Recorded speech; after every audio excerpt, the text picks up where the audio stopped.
And I have to say that I'm not a scientist. I am more an activist. And for me, going to Iraq as an activist was gave me a very big impression of Iraqi people and the situation.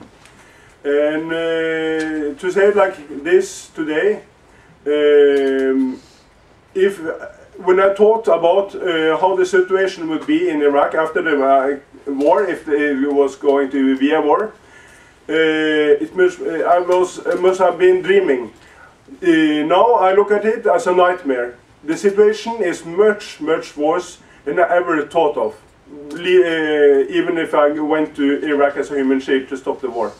So, because so many people have died, 1 to 2 million people have died. The uranium situation is catastrophic. The culture, I mean, Iraq is our Mesopotamia is the cradle of civilization, is totally gone now. It's we will have lacked all this information they could have given us, because in Iraq, like Babylon and all these other cities, were not digged out. They were waiting for us to explore. No, it's over. It's gone. And Iraq has also, the situation in Iraq is the biggest corrupted country. People it's been a genocide going on since 2003. Like all the Mandeans, it's over and out. It's the people follow the Johannes the Baptist. There have been 70,000 in 2003. Now there are like 1,000. That's a dead society for them. And Assyrians, they were 1.5 million. Now there are 750,000 left over, and etc. etc. And I have to say, my family is Armenian. My grandfather came from the genocide in Armenia, and for me this is really like it's very similar, and we are together with the Iraqi people, that's for sure. And let's start the presentation here. Because I've been asked to come to your conference to tell about my experiences in Iraq as a witness of what has happened in that country. I was a human shield from Norway, and we participated from human shield from all around the world. It was really interesting to meet all these people and to really protest against the war together with these people from Japan, from China, from Nicaragua and Mexico. It was Zapatistas, it was people from Iraque, it was people from, you know, all kind of social movement. The last 50 years, people were like 80 years, people were like 15. So it was like all kind of people who were going to Iraq and meeting there together. I would also like to express my thoughts about the war, and I consider it as an illegal occupation of the country, because it's an illegal war, it's an illegal occupation, and the government ruling today, which is one of the worst in the whole world, because, for example, the General Peace Index is a measurement for how much peace it is in the country, kind of, and Iraq is less than Somalia and Afghanistan.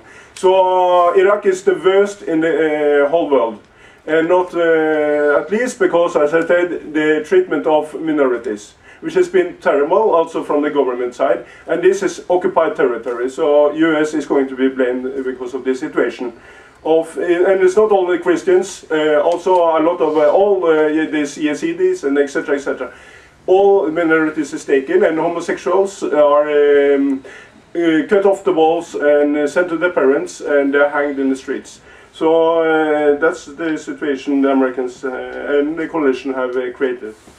I also must say that I went back to Iraq in 2004 because Ken O'Keefe, it is the person who created the Human Shield operation. He was himself exposed to DU in 1991 when he was in the war as a US Marine, and he had tried to get the children afterwards, but it was not possible for him. And but he also changed his mind, being there as a soldier. Next time he went there as a human shield in a human shield operation.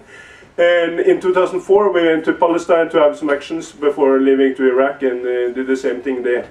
And to say, like, in the situation before the war in 2003, when we were coming as human shields, that was not okay, but I mean, it was people. I've been around the world and there's a lot of dictatorships and people are suffering, but still they're living. Coming there in 2004, it was terrible. American big tanks driving all around, small children smelling glue and from small plastic bags. Women gave themselves out as prostitutes on the road and stuff like that. So it is kind of the whole situation has just been horrible.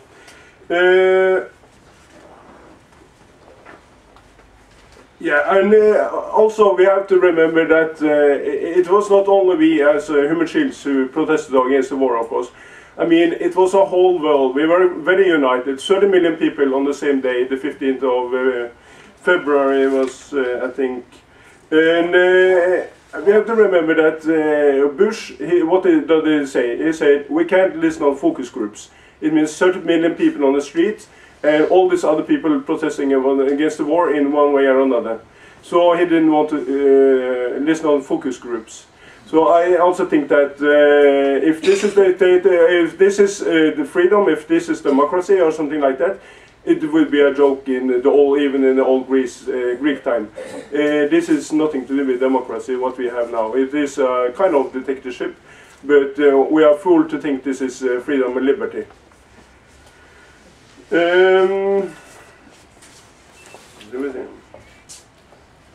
And I have to say also that the human shield operation, it was a lot of bad press and about us going there to Iraq, like we were going to defend Saddam Hussein.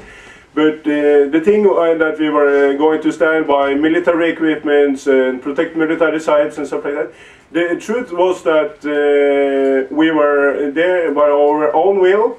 And yes, we wanted to use our bodies as shields. That was because we were thinking, and I will do it today even. And if they try to go to war in Iran, we will go to Iran, that's for sure, or other places. I mean, we have not changed our minds.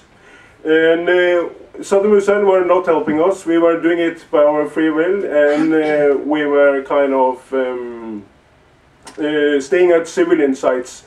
It was because under the Gulf War, the first Gulf War in 1991, US had bombed churches, mosques, water refineries, electric systems, telecommunication centers. All these kind of centers were bombed by US in 1991, and it made a big impact on the Iraqi population.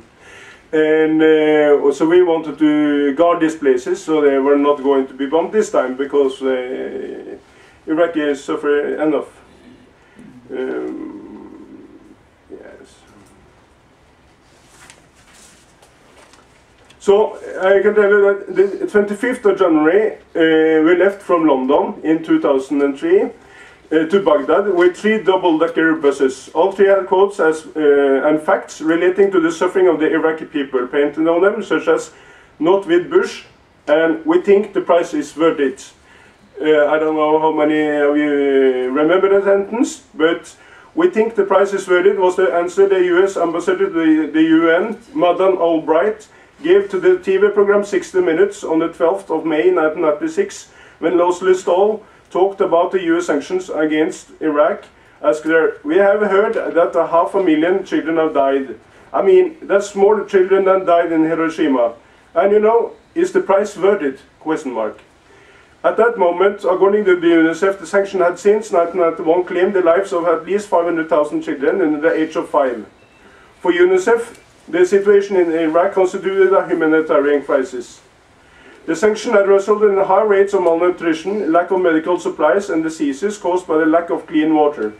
Chlorine was desperately needed to disinfect water supplies, but was banned from manufacture in that country, and its import severely restricted due to the potential that it might be used as a part of chemical weapon. Albright and the US administration obviously wanted to destroy Iraq at any cost. All the time there was ongoing intense propaganda war against Iraq by the US. The sanctions continued for another 7 years until the US-led invasion of Iraq in 2003. hunger and disease killed at least 1.5 million Iraqis. They were perhaps the toughest, most comprehensive sanction in human history.